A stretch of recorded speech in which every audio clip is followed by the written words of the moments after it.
हमारा ये स्थान मां शक्ति का स्थान है। हमारा ये स्थान मां शक्ति की साधना का स्थान है और हिंदुस्तान के हर कोने में शक्ति की उपासना ये हमारी स्वाभाविक आध्यात्मिक यात्रा का हिस्सा है। हम वो देश हैं जो कभी भी शक्ति उपासना को नकारते नहीं है, लेकिन ये देश का दुर्भाग्य है कि इंडी अलायंस के लोग खुलेआम चुनौती दे रहे हैं कि उनकी लड़ाई शक्ति के खिलाफ है। क्या कोई शक्ति को खत्म कर सकता है क्या? शक्ति के सामर्थ्य को चुनौती दे सकता है क्या?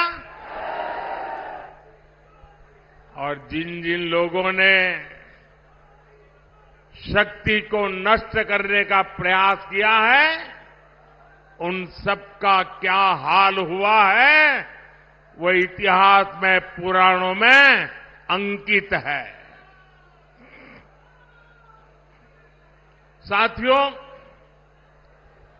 10 वर्ष पहले मैं चुनावी जनसभा के लिए सहारनपुर आया था और याद कीजिए 2014 के वो दिन, उस समय देश घोर निराशा, घोर संकट के दौर से गुजर रहा था और तब मैंने आपको गारंटी दी थी कि देश झुकने नहीं दूंगा, देश रुकने नहीं दूंगा। मैंने संकल्प लिया था कि आपके आशीर्वाद से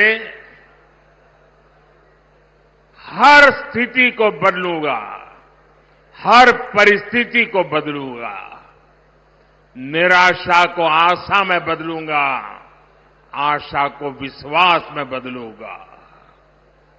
आपने अपने आशीर्वाद में कोई कमी नहीं रखी और मोदी ने अपनी मेहनत में कोई कमी नहीं छोड़ी।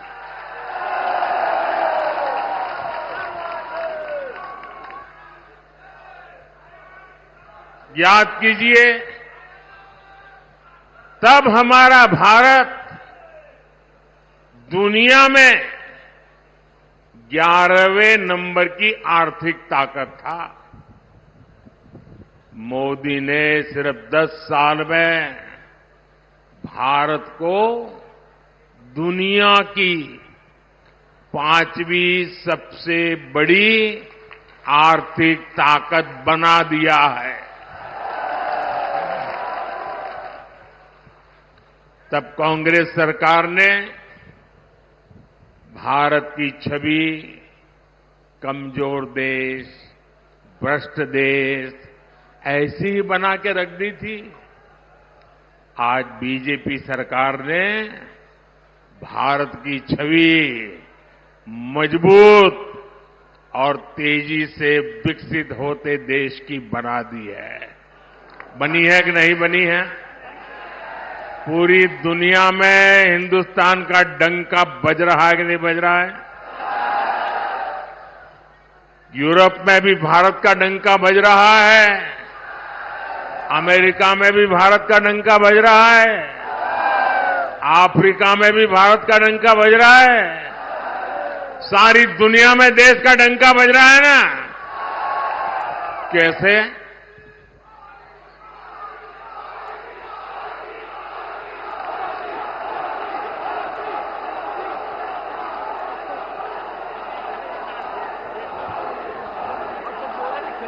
आपने जवाब गलत दे दिया। ये दुनिया में डंका मोदी के कारण नहीं, आपके एक वोट के कारण दुनिया में डंका बज रहा है। 140 करोड़ देशवासियों के वोट की ताकत है कि आज दुनिया में हिंदुस्तान का डंका बज रहा है। और इसलिए हिंदुस्तान के हर कोने से एक ही आवाज आ रही है। महिलाएं भी बोल रही हैं, बुजुर्ग भी बोल रहे हैं, गांव भी बोल रहा है, शहर भी बोल रहा है। एक ही बात कह रहा है, फिर एक बार, फिर एक बार, फिर एक बार। भाइयों और बहनों, आज एक बहुत शुभ अवसर है। आज भाजपा का स्थापना दिवस है। बहुत कम दशकों में ही भाजपा के साथ रिकॉर्ड संख्या में हमारे देशवासी जुड़े हैं। भाजपा ने लोगों का भरोसा जीता है। भाजपा ने लोगों का दिल जीता है। और इसका कारण क्या है?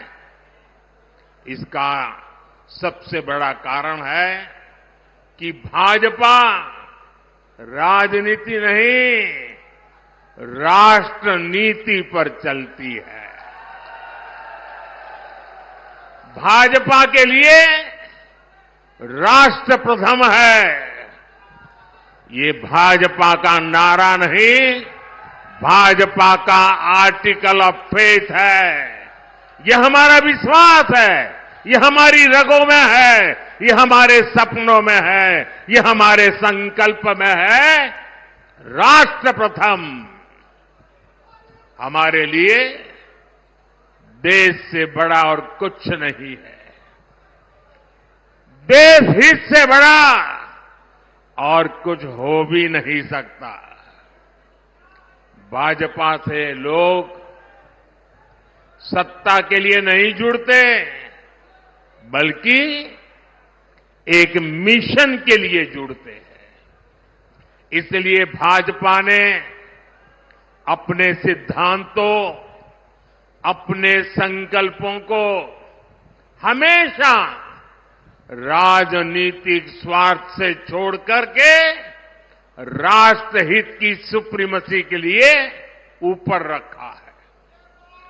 गरीब कल्याण हमारे लिए एक चुनावी घोषणा नहीं, बल्कि हमारा मिशन रहा है। इसलिए भाजपा की प्राथमिकता रही है गरीब का पक्का घर, गरीब को शौचालय। इसलिए भाजपा ने गरीब के जीवन से अंधेरा दूर किया, उसे मुफ्त बिजली कनेक्शन दिया। ये भाजपा है जिसने गरीब को मुफ्त राशन दिया और आने वाले 5 साल भी मुफ्त राशन की गारंटी दी है। ये भाजपा है जिसने गरीब को 5 लाख रुपए तक के मुफ्त इलाज की सुविधा दी। इन प्रयासों की वजह से पिछले 10 वर्षों में 25 करोड़ लोग, सहारनपुर के मेरे भाई बहन याद रखिए, 10 वर्ष में 25 करोड़ लोग गरीबी से बाहर निकल पाए हैं। कांग्रेस की सरकारें जो कई दशकों में नहीं कर पाई, वो भाजपा ने 10 साल में करके दिखाया है। और इसीलिए ही पूरा देश कह रहा है 4 जून 4 जून 4 जून 4 जून। साथियों, कांग्रेस जितने साल सत्ता में रही उसने कमीशन खाने को प्राथमिकता दी। इंडिया अलायंस कमीशन के लिए है, एनडीए मोदी सरकार मिशन के लिए है। अयोध्या में रामलला का भव्य मंदिर चुनावी घोषणा नहीं बल्कि हमारा मिशन रहा है। और मेरे प्यारे भाइयों बहनों, इस वर्ष रामनवमी में हमारे प्रभु राम टेंट में नहीं बल्कि भव्य मंदिर में दर्शन देंगे। यह हमारी पीढ़ी के लिए कितना बड़ा गौरव है। जम्मू कश्मीर से आर्टिकल 370 हटाना हमारा मिशन रहा है और ये मिशन भी पूरा हो चुका है। कश्मीर में पत्थरबाजों ने जो पत्थर फेंके थे वो सारे पत्थर जुटाकर मोदी उन्हीं से विकसित जम्मू कश्मीर का निर्माण कर रहा है। भारत को एक मजबूत देश बनाना भाजपा की प्रतिबद्धता है।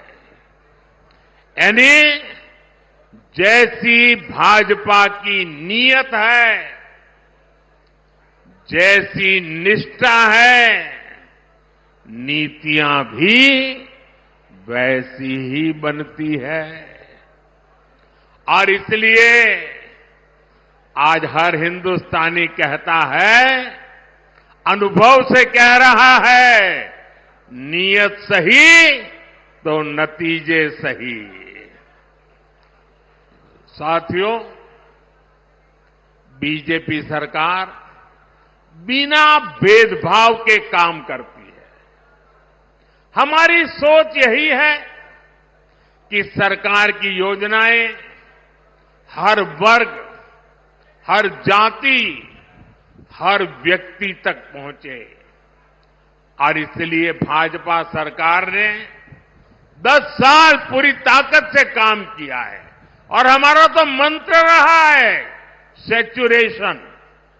100% योजना लागू हो, जितने भी उसके लाभार्थी लोग हैं सबको मिलना चाहिए, कोई भेदभाव के बिना मिलना चाहिए। इसका मतलब ये हुआ, जब लाभार्थी उसके हक की चीज उसको मिलती है, सैचुरेशन का मतलब ही होता है वही सच्चा सेक्युलरिज्म है, वही सच्चा सामाजिक न्याय है। सबका साथ, सबका विकास और सबका विश्वास ही ये हमारा मंत्र है। भाजपा ने गरीबों को घर दिए तो हर जाति, हर धर्म के लोगों को मिले। हमने गैस कनेक्शन दिए तो इसका लाभ भी हर वर्ग तक पहुंचा। हम नल से जल हर गली मोहल्ले तक पहुंचा रहे हैं। भाजपा सरकार ने सालों से चली आ रही 3 तलाक की कुप्रथा का भी अंत किया।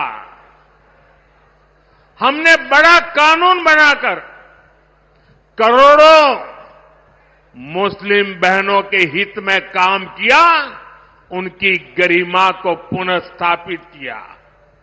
और कुछ लोग कभी कभी कहते हैं उत्साह में कि मोदी ने जो 3 तलाक कानून खत्म किया है, इससे मुस्लिम महिलाओं को लाभ हुआ है। मैं समझता हूं उनको पूरी समझ नहीं है। ये सिर्फ मुस्लिम महिलाओं का भला हुआ ऐसा नहीं है, सिर्फ मुस्लिम महिलाओं को ही लाभ मिला ऐसा नहीं है। कोई भी मुस्लिम महिला किसी की बेटी होती है, किसी की बहन होती है, और जब मां बाप मुस्लिम बेटी को शादी करवाकर ससुराल भेजते हैं, कितने बड़े सपने देख करके भेजते हैं, लेकिन मन में चिंता रहती है कि कहीं दामाद नाराज हो जाए और 3 तलाक बोल दें, और अगर बेटी घर वापिस आ जाए तो पूरा परिवार तबाह हो जाएगा। भाई को चिंता रहती है अगर बहन वापिस आएगी तो क्या होगा। मां को चिंता रहती है कि अगर बहन वापिस आ जाए तो उसको मैं कैसे पालूंगी। और इसलिए 3 तलाक का कानून खत्म करके, परंपरा खत्म करके, हमने सिर्फ मुस्लिम महिलाएं नहीं, पूरे मुस्लिम परिवार को बचा लिया है, उस लटकती तलवार से मुक्ति दिला दी है। ये एक काम इतना बड़ा मैंने किया है कि आने वाली सदियों तक मुस्लिम बेटियां ये मोदी को आशीर्वाद देती रहेगी। भाजपा देश के हर नागरिक की परेशानी कम कर रही है, हर किसी के लिए नए अवसर बना रही है। भाई और बहनों, सहारनपुर की लड़की की, सहारनपुर की यहां की जो लकड़ी की नक्काशी है, यहां के लोगों के कौशल की ख्याति तो दूर दूर तक है।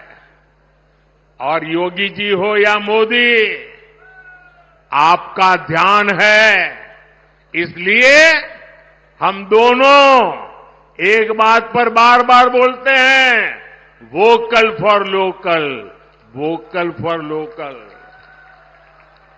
मोदी और योगी आपके उत्पादों की बिक्री बढ़ाना चाहता है, और इसलिए हमने एक जिला एक उत्पाद योजना लेकर आया है।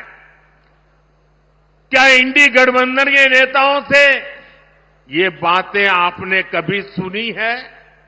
इतना ही नहीं, हमने तो अब हर राज्य में एकता मॉल बनाने की योजना बना दी, और हर राज्य में जो एकता मॉल बनेगा उसमें हिंदुस्तान के हर जिले की चीजें बिकेगी। आप केरल जाओगे तो वहां के एकता मॉल में सहारनपुर की चीजें बिकती मिलेगी। आप बंगाल जाओगे तो वहां एकता मॉल में सहारनपुर जिले की चीजें मिलती रहेगी। मतलब हम देश के 1 डिस्ट्रिक्ट 1 प्रोडक्ट को हर जिले में और दुनिया के हर देश में पहुंचाना चाहते हैं। हमने पीएम विश्वकर्मा योजना शुरू की है ताकि पारंपरिक कला से जुड़े सभी परिवारों की आय बढ़े। इसका लाभ हमारे सहारनपुर के शिल्पियों को बहुत बड़े पैमाने पर होने वाला है। यहां इतनी अच्छी सड़कें बन रही है, इतनी बेहतर रेल और एयरपोर्ट की कनेक्टिविटी हो रही है। भाजपा ने और हमारे योगी जी तो कानून व्यवस्था के विषय में रत्ती भर भी छूट नहीं देने वाले। भाजपा ने अपराधियों को, दंगाइयों को काबू किया तो इसे सुरक्षा के साथ साथ निवेश के लिए भी माहौल बना है। साथियों, ये क्षेत्र अपने कृषि उत्पादकों के लिए भी जाना जाता है। पिछले 10 साल में हमारी सरकार लगातार अपने किसान भाइयों के लिए काम कर रही है।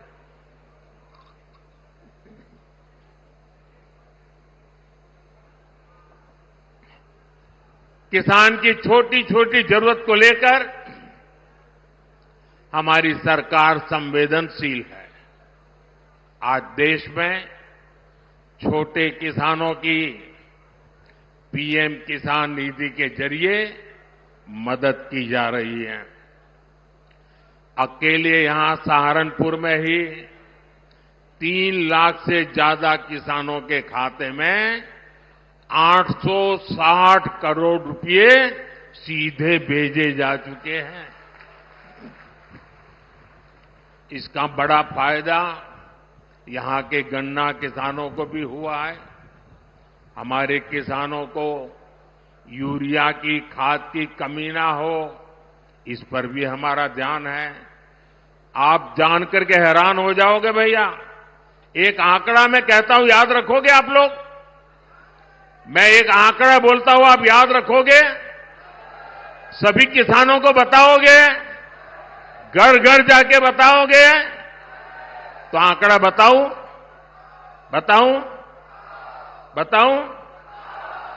देखिए, दुनिया के कई देशों में यूरिया का एक थैला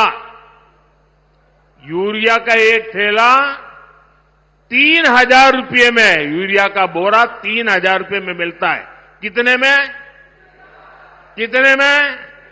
याद रखिए, किसानों को बताइए कितने में मिलता है। दुनिया में यूरिया का बोरा कितने में मिलता है? हमारे यहां किसानों को यूरिया का ये बोरा 300 रुपये से भी कम में मिलता है दोस्तों।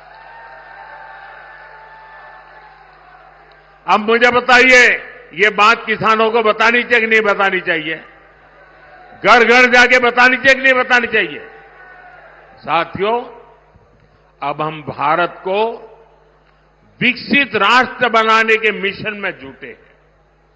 वहीं दूसरी तरफ जो हमारे विरोधी हैं, वो क्या कर रहे हैं?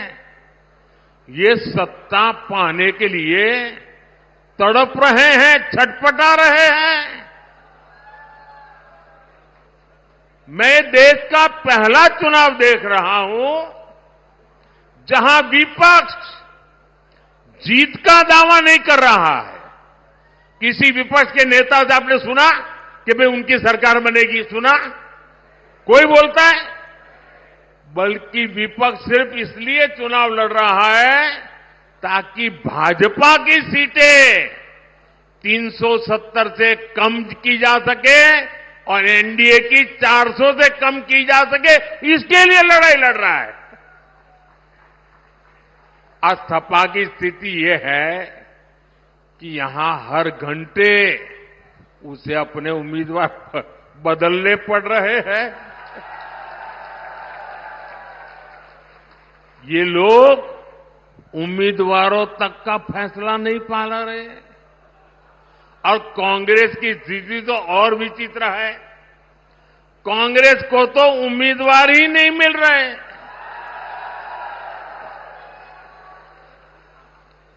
जिन सीटों को कांग्रेस अपना गढ़ मानती थी, वहां भी उसे उम्मीदवार उतारने की हिम्मत नहीं हो रही है। मैंने तो देखा कुछ जगह पे जिसको उन्होंने उम्मीदवार घोषित कर दिया, टिकट दे दिया, उसने दूसरे दिन इस्तीफा दे दिया। यानी इंडी गठबंधन अस्थिरता और अनिश्चितता का दूसरा नाम बन चुका है। इसलिए देश आज उनकी एक भी बात को गंभीरता से नहीं ले रहा है। और मैं उत्तर प्रदेश को तो, क्योंकि यहां के लोग बहुत जानकार हैं, समझदार हैं, आपको याद होगा पुराना, यहां उत्तर प्रदेश में 2 लड़कों की जो फिल्म पिछली बार फ्लॉप हो चुकी है, उस 2 लड़कों की फिल्म को इन लोगों ने फिर से रिलीज किया है।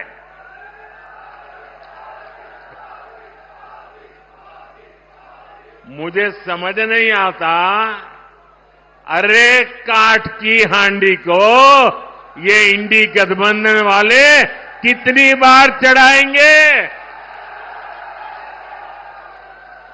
साथियों, कभी जिस कांग्रेस ने आजादी की लड़ाई लड़ी थी और कैसे बड़े बड़े दिग्गज कांग्रेस के साथ जुड़े हुए थे, महात्मा गांधी का नाम जुड़ा हुआ था, लेकिन आज देश एक स्वर से कह रहा है, आजादी की लड़ाई लड़ने वाली वो कांग्रेस तो दशकों पहले ही समाप्त हो चुकी है। अब जो कांग्रेस बची है उसके पास ना देश हित में नीतियां हैं और ना ही राष्ट्र निर्माण का विजन। आपने देखा होगा, कल कांग्रेस ने जिस तरह का घोषणा पत्र जारी किया है, उससे साबित हो गया है कि आज की कांग्रेस आज के भारत की आशाओं, आकांक्षाओं से पूरी तरह कट चुकी है। कांग्रेस के घोषणा पत्र में वही सोच झलकती है जो सोच आजादी के आंदोलन के समय मुस्लिम लीग में थी। कांग्रेस के घोषणा पत्र में पूरी तरह मुस्लिम लीग की छाप है और इस मुस्लिम लीग वाले घोषणा पत्र में जो कुछ हिस्सा बचा खुचा रह गया, उसमें वामपंथी पूरी तरह हावी हो चुके हैं। कुल मिलाकर कांग्रेस इसमें दूर दूर तक नहीं दिखाई देती है। ऐसी कांग्रेस 21वीं सदी में भारत को आगे नहीं बढ़ा सकती। साथियों, आपने मेरा काम देखा है। हर पल देश के नाम, और मैं आपको कहता हूं 24/7 फॉर 2047।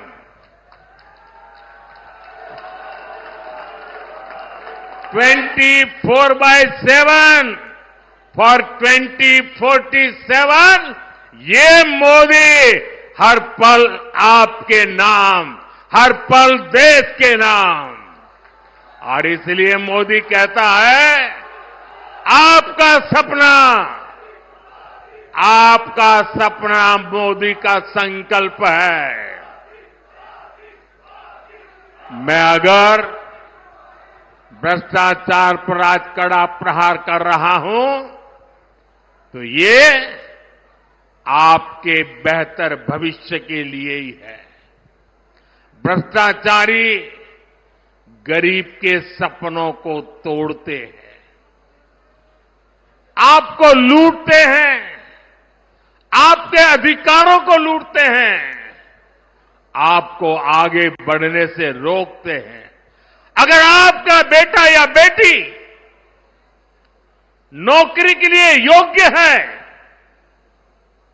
लेकिन भ्रष्टाचार करके किसी और को नौकरी दे दी जाए, तो आपके बेटे बेटी का भविष्य क्या होगा? और इसलिए मैं आपके बेटे बेटी के भविष्य को बचाने के लिए इतनी गालियां खा रहा हूं, इतनी लड़ाई लड़ रहा हूं।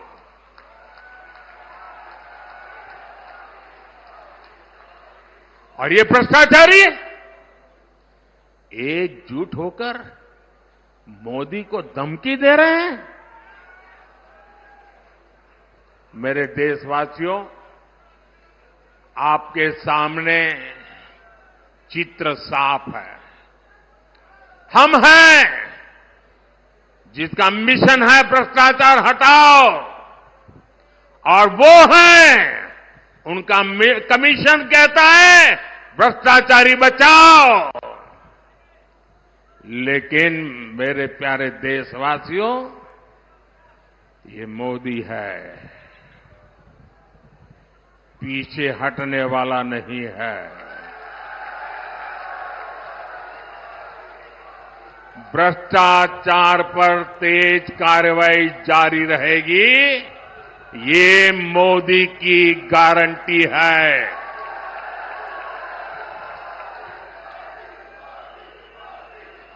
भाइयों और बहनों,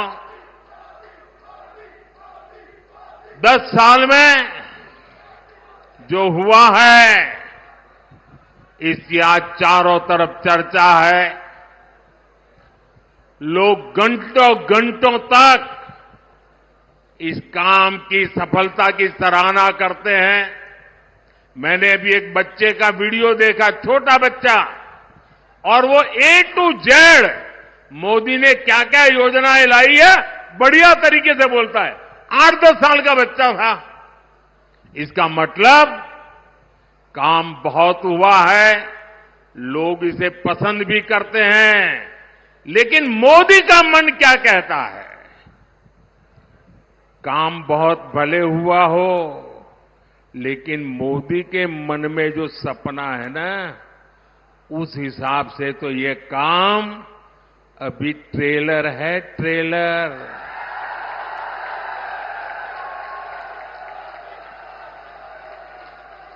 ये तो शुरुआत है, अभी तो बहुत कुछ करना है।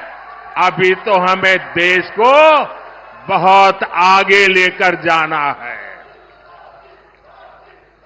साथियों, वो दिन दूर नहीं जब भारत दुनिया की तीसरी सबसे बड़ी इकोनॉमी बन जाएगा।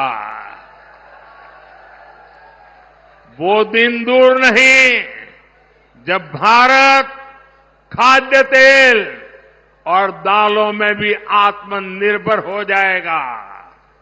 वो दिन दूर नहीं जब भारत में बने सामान दुनिया के कोने कोने में अपनी पहचान बनाएंगे।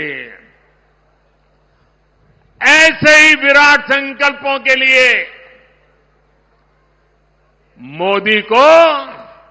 मोदी की गारंटी पूरा करने के लिए आशीर्वाद चाहिए। और इसके लिए सहारनपुर से हमारे साथी राघव लखनपाल जी और केरला से हमारे साथी प्रदीप कुमार जी को भारी मतों से विजयी बना करके संसद में मेरा साथ देने के लिए भेजना है। लेकिन इसके लिए आपको एक काम करना होगा। करेंगे। आपको अपने ही रिकॉर्ड तोड़ने होंगे, तोड़ेंगे। आपके बूथ में पिछले 3 चुनाव में जितना मतदान हुआ है, उसको रिकॉर्ड तोड़ के अधिक मतदान करवाएंगे। पिछले 3 चुनाव में आपके बूथ में जितने वोट मिले हैं, उससे ज्यादा वोट बीजेपी को दिलवाएंगे। घर घर जाएंगे, बूथ जीत करके लाएंगे। मेरी आपसे अपेक्षा है, इस बार इन दोनों लोकसभा सीट के सभी बूथों पर हमें जीत करके दिखाना है, दिखाएंगे। और जैसा योगी जी ने कहा, गर्मी बहुत है। इतनी गर्मी में मतदान अधिक हो, ये हम सबकी जिम्मेवारी है। धूप कितनी ही तेज क्यों न हो, हमने सुबह सुबह ही मतदान करवाना है। करवाओगे? अच्छा, मेरा एक काम है, करोगे? बिल्कुल मेरा पर्सनल काम है। ये राघव जी का भी नहीं और प्रदीप जी का भी नहीं है, ये मोदी का काम है। करोगे? करोगे? जरा हाथ ऊपर करके बताइए, करोगे? मेरा काम बहुत छोटा है। देखिए, हर घर जाना और हर घर जाके कहना कि मोदी जी सहारनपुर आए थे और मोदी जी ने आपको प्रणाम भेजा है। मेरा प्रणाम पहुंचा दोगे? हर घर में पहुंचा दोगे? बोलिए भारत माता की, भारत माता की, भारत माता की। बहुत बहुत धन्यवाद।